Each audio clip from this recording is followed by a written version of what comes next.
Hello there. Good morning, good afternoon, good evening, wherever you are. I'm Ryan in Singapore. Welcome to our mindfulness practice. Welcome everyone. Today, our topic is about resilience. We talked a little bit about resilience last time. Resilience essentially being like, hey, we're not going to be successful at everything we do all the time. And maybe we have some expectation of ourselves that we need to be absolutely successful at what we do all the time. And unfortunately, that's not realistic. And maybe in the way our society is today, the way that children are brought up, that you get your participation trophy, makes it a little bit harder when we finally see some real setbacks in life. What do we do? How do we react? How do we deal with setbacks? And so one of the things that can help is learning to have a little bit of resilience. And so what is resilience? What are some of the things that we can do? Well, number one, success and failure are emotional experiences. And as you may have known about your mindfulness practice, is that emotional experiences aren't simply up here, that emotional experiences are something that happens throughout your body, and that your body gives physical sensations to let you know. So physical sensations accompany your emotions, and you can start to decode your emotions through the physical sensations, because each emotion does have kind of a unique physical marker. And the more that we practice mindfulness, the easier it can be for us to notice what that emotion feels like. And so not only does failure have a feeling, but also success. And so there's always some opportunity for you to practice, to observe what emotion that you're feeling and how to tune in and to decode that emotion through the physical sensations that you feel. Another thing that mindfulness does for us is gives us a kind of inner calm. I don't know how else to describe it besides that, is that as we practice more and more, it's just something that kind of comes naturally with practice. As you focus on the present moment, it helps to keep us from getting lost and to get carried away. And I think I've told a lot of people, one of the reasons why I took a little bit of a break on Insight Timer was to get back to my practice and to spend more time doing my mindfulness practice. And one of the things I noticed when I wasn't practicing as much was that my mind would get caught up in certain, especially negative things for longer periods of time. So, and I think one of the great indicators for me, at least, is to notice encounters with strangers that make me unhappy. If I have an encounter with a stranger that makes me feel unhappy, how long do I keep thinking about that encounter? And usually the longer that thinking is, that's probably a good indicator that I haven't been practicing as much as I should. Because more often than not, these encounters with strangers aren't something that are going to have some kind of lasting impact. So it's something that we should be able to let go of relatively quickly. And so that to me is an indicator of how is my practice going? And so, of course, mindfulness itself is required for you to notice how long am I hanging on to this difficult thing. So inner calm, noticing our emotions. So inner calm being cultivated through our mindfulness practice, as well as emotional knowledge, so that we can see success and failure as what they are, and the emotions that come along with those. And then something we talked a little bit about last time was cognitive resilience. So what's the story we tell ourselves about success and failure, or maybe in this case, failure in particular? What do we say to ourselves? What's this like inner monologue that tends to happen? And as you may know, that we human beings have a negativity bias, and we have it for a reason. Today I won't go into the reasons why we have negativity bias, but we tend to see things more negatively than positively. And if you can be aware of that bias by your own mindfulness, you can take a look at your cognitive style. So what are those thoughts like? So mindfulness is paying attention on purpose in the present moment, non-judgmentally. Can I observe my own thoughts with non-judgmental awareness? Oh, interesting. How interesting it is that I'm thinking this right now. Is a curious way to observe your thoughts instead of getting lost in some negative story that you may have about yourself and about the situation. So cognitive resilience, one thing that can help and to remember this, because it is cognitive. So if you can remember these three P's, right? 3 words that start with P, you can see more clearly what your explanatory style is. So 1, personalization. We tend to take these failures and tend to say, well, what does it say about me, right? It's instead of kind of distancing ourselves and seeing it as an event, we see it as this says something about me, about my identity. I'm not a capable person, right? Instead of seeing it as this is the event that happened, we take whatever that event was that happened and we really personalize it to ourselves. When in fact you see that these events, these situations are individual, they're unique, there are multiple factors that contribute to a setback, that it's not just you, but we end up kind of taking all of that on ourselves when we see things in a negative way and saying, well, it's because of me that this happened. Okay, so personalization. Second is permanence. So we tend to believe that the consequences of this setback are permanent, that they're long lasting, that it's going to last forever. And we see that, like, how crushing that can be. And it does tend to feel like that. But if you look back on all the setbacks that you've had in your life, you realize that, in fact, these are not permanent. My emotional state about this setback is not permanent. That eventually things changed. I moved on, whatever the setback might have been. So it's not permanent. And so reminding yourself that this isn't something that's going to last forever. And number 3, the third P, is pervasiveness. We tend to believe that this setback is going to affect every single aspect of our lives, that this setback is all-encompassing, that everything that happens in my life is affected by this setback. When in fact, if you look closely at it, it's not everything. That you'll find that there are some aspects of life that are affected and there are other aspects of life that are not. So this is really helpful in our ability to look at our setback in a cognitive way. So number 1, it is not totally about me. It's not completely personal. Number 2, it's not permanent. It's not something that is lasting forever. And number 3, it's not pervasive. It's not all-encompassing. It's not related to every single thing that happens. And if you can, in the midst of your setback, remember these. Remember to look at it in this way. These 3 things. It's not personal. It's not permanent. It's not going to last forever. And 3, it's not pervasive to every single area of my life. It can really help you start to bounce back from that setback. So, welcome everybody. It's time for us to get into our mindfulness practice.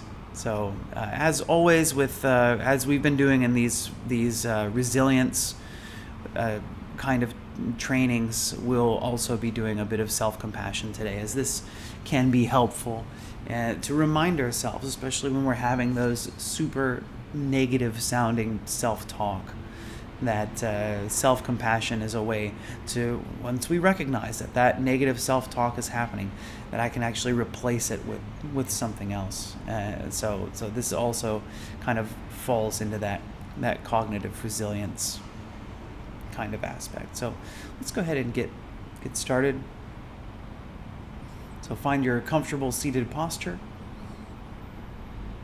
If you're sitting in a chair, I'd encourage you to bring your back away from the backrest so that you're sitting up with your own effort, your own core strength, your abdominal muscles, and your back.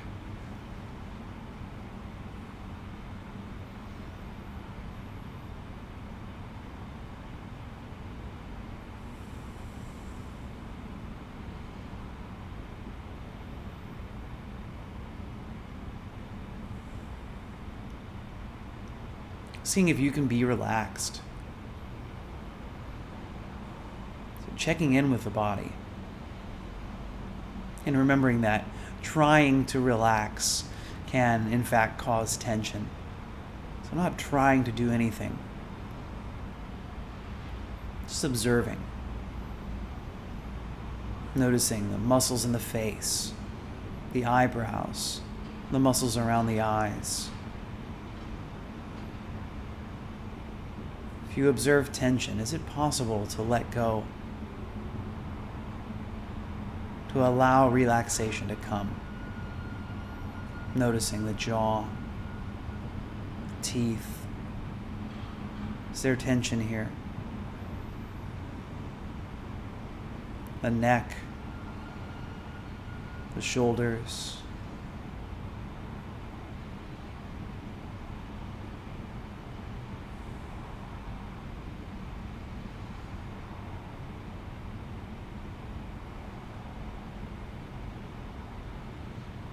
The upper back,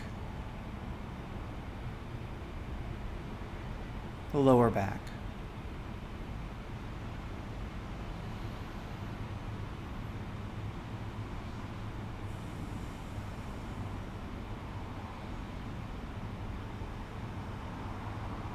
And now let's together take a few deeper, longer breaths to aid in relaxation. So whenever you're ready, breathing in deeply, long inhale. Breathing out, a longer, slower exhale. Let's do that again. Breathing in.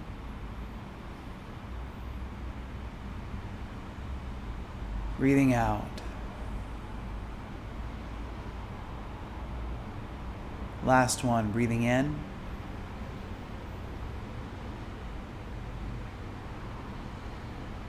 Breathing out.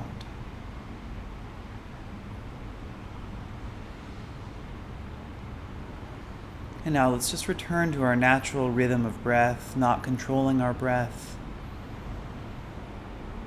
letting the body breathe, focusing our attention on that sensation of breath. So where do we feel it?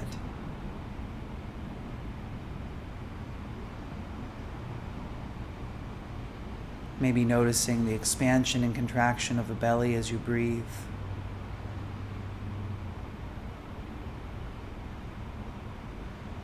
Seeing if you can fully focus your attention on that sensation of breath.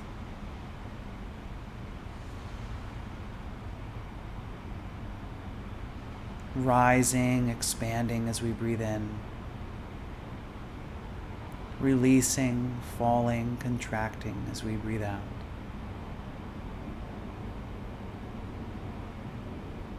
Inhaling, exhaling,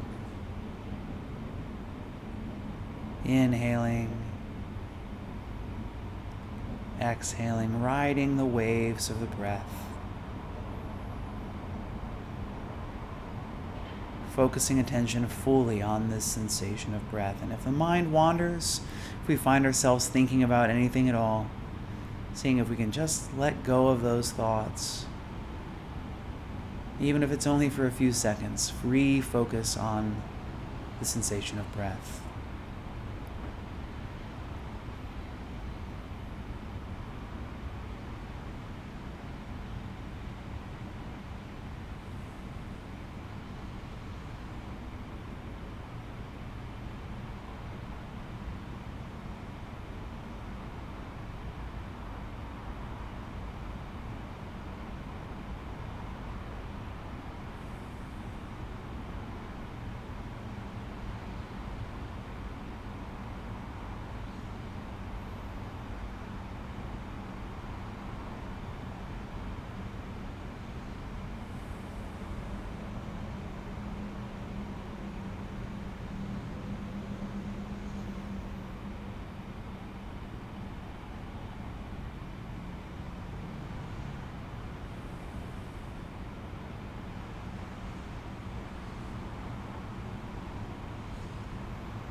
It's possible that you're feeling a bit calmer now.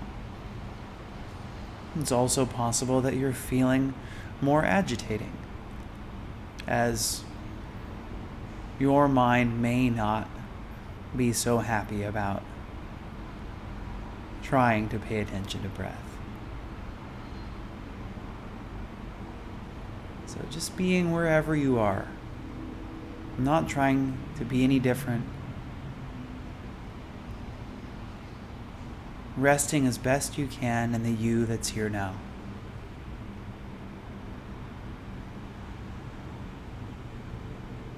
And seeing if it's possible for you to embrace yourself right now in this moment exactly as you are.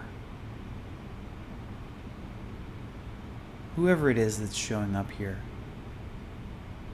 whatever version of you that's here today.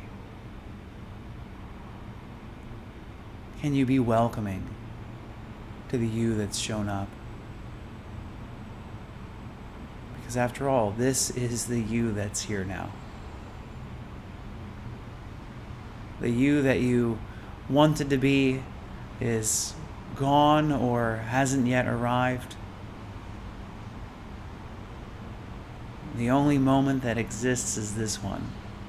Is it possible for you to embrace the you that's here now? To let go of idealism. To be exactly as you are.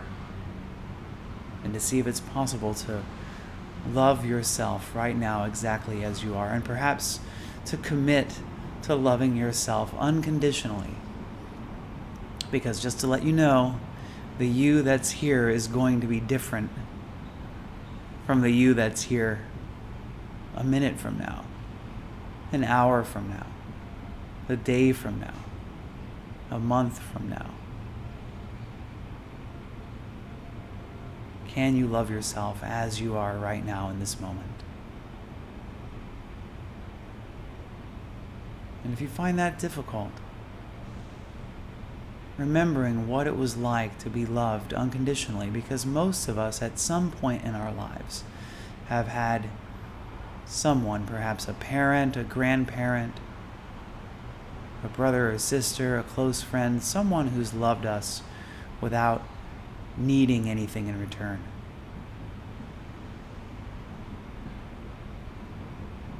For them, seeing you happy was enough. So can you remember what it was like to be loved unconditionally? And see if you can take that on for yourself. That you can love yourself in the same way. This way of not needing anything from yourself.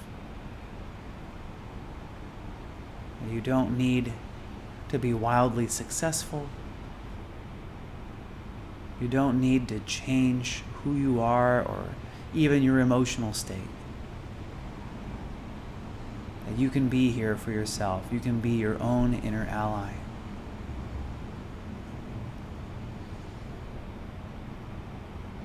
And if you find this challenging, as many will,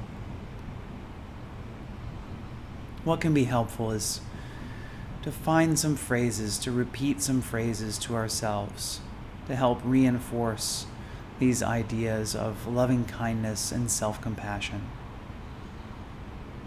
So if you like, repeating after me, or using whatever phrases feel natural for you.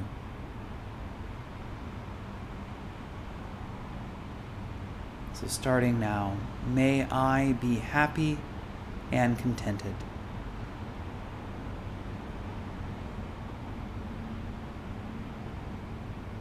May I be happy and contented.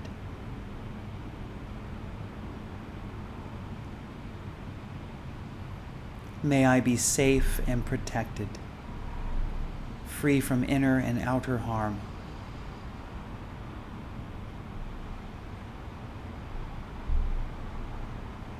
May I be safe and protected, free from inner and outer harm.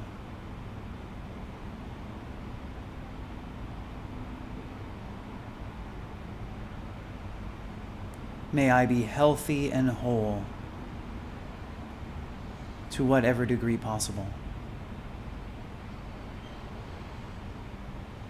May I be healthy and whole.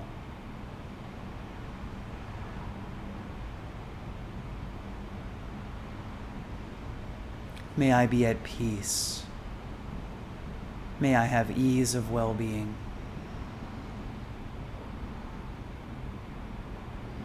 May I be at peace. May I have ease of well-being.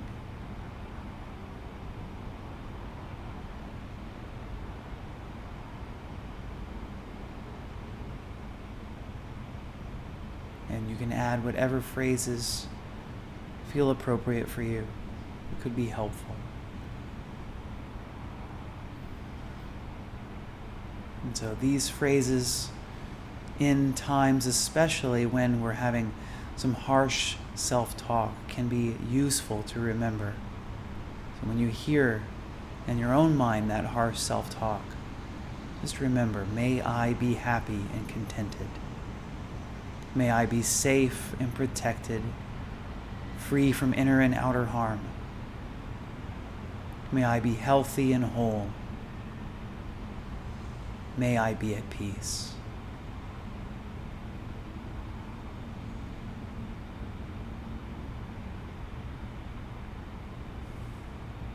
And so now, whatever emotions you may be feeling, just noticing those, noticing where they manifest in the body.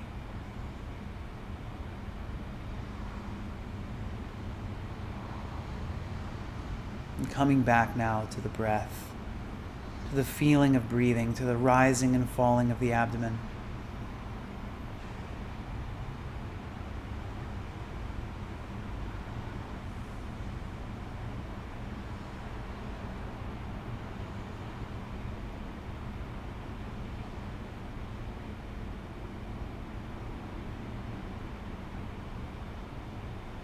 And so whatever's been happening for you today, wherever you are right now, let's take 3 more breaths together. So pay attention completely to these next 3 breaths.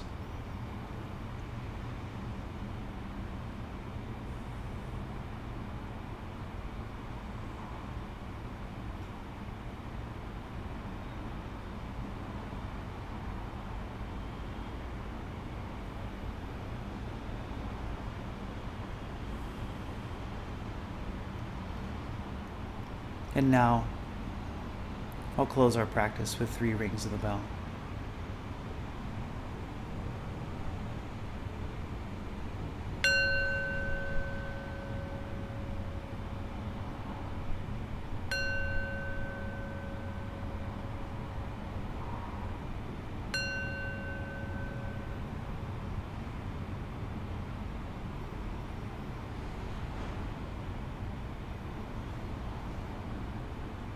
Okay.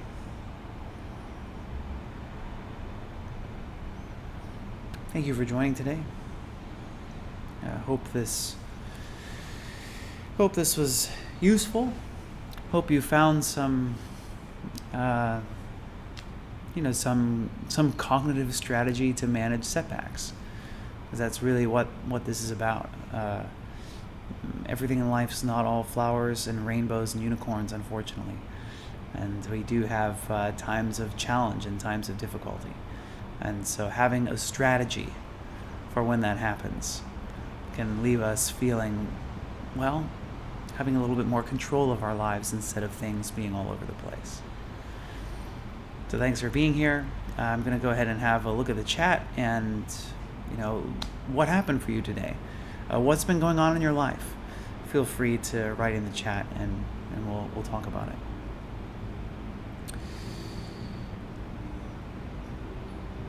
Thanks, Hannah. Glad to have you here. Thanks, Jean and Natasha, Marie. Thank you, Iga. And yeah, it's nice. I see some faces I haven't seen in a while. Hi, Doug in Calgary. Great to see you here today. And Nadine in Philippines. It's early for you as it is for me. It's great to see you here. And welcome, everybody. Angus. I'm just going to look at a few. Yeah, happy Monday. Thanks for being here. Nicole shares, I was just let go from my job and now on the search for a new path. Time to make a decision on what is best right now. Thanks, Nicole, for sharing. Thanks, Cece, for your donation, and thank you for reminding about what are the 3 Ps. I'm going to write them. There's a great opportunity for me to write them in the chat. So, here we go. Personal,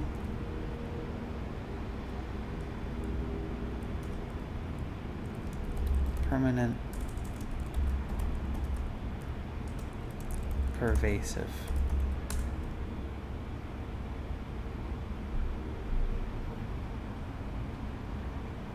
Thanks everybody thanks to this community in general for being so supportive of each other. I know that there are in Ryan's daily mindfulness circle. If you're new to Insight Timer, there's a groups function, a community function on the app. It's in the lower right hand corner. There's a lot of different groups in there. The group that supports this live practice is called Ryan's Daily Mindfulness Circle, and there are a lot of meditations that are hosted in there to help keep this community going and to support. So if you have anything you want to chat about that's going on with you, you can write in there. I always write some summary of today's practice inside of that daily circle. And as well, if you want to support me and want to see more of these live events, there are several things you can do. One of them that you can do that helps is, of course, join Ryan's Daily Mindfulness Circle and be active in that group. If you enjoyed today's practice, please do follow me on Insight Timer if you haven't already. That's helpful. Listen to my free tracks. I have more than 20 free tracks. I have, if you're a premium member, if you're an Insight Timer Plus member, listen to my premium tracks. I have 3 premium tracks out there. And of course, you can always donate as well. So I do appreciate your support. And I've always have material for these live events. I'm going to be doing another one on, so today's, I know it's Monday night for some of you, it's Tuesday morning for me. So I'll be back on my Thursday morning, which might be Wednesday night for you, to talk about, I have the 5 pillars of mental health. I have a free track about that.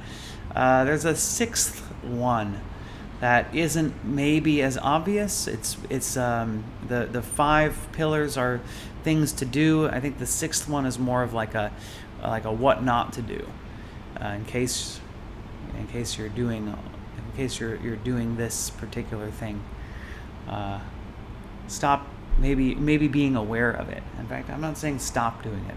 Be aware of it, and of course I'm not going to tell you what it is, and encourage you to come back on my Thursday morning or your Wednesday night and enjoy. Thanks, Iga.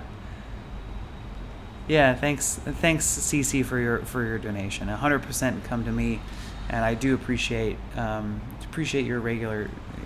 donation, whether it's regular or not. Again, these are all different ways to support. I'm very happy to be teaching on Insight Timer and hope to keep going. These, by the way, I do my best so that so you don't have FOMO is something I'm not a huge fan of, fear of missing out. So I do record these as well and upload them to YouTube, so you can check out.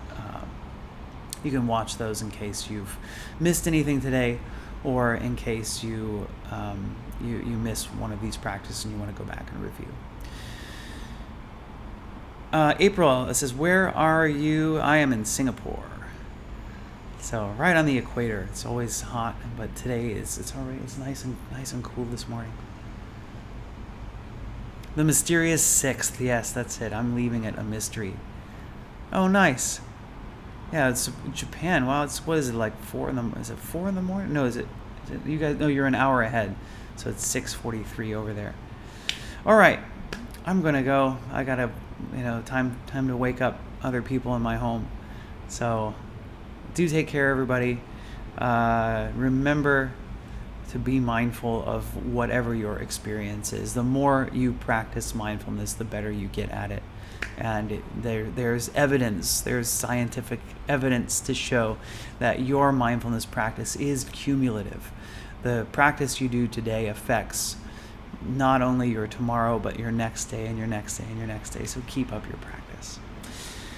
Let's close practice the way that we always do, by sending well wishes out to ourselves and to everybody who's here and to the world at large. So join along if you like. May I be happy and peaceful. May everyone who's here right now, watching, listening, wherever you are, I wish you all happiness and peace. And may all sentient life here on this planet, throughout the universe, may we all be happy and peaceful. Yes. Thanks again. Frankie's well. He's right there. You can't see him, but I can. He's waiting for his breakfast. So I'm going to go take care of Frankie, who's my cat. All right. Hi, Ro from Brazil. And bye, everybody. Have a great day.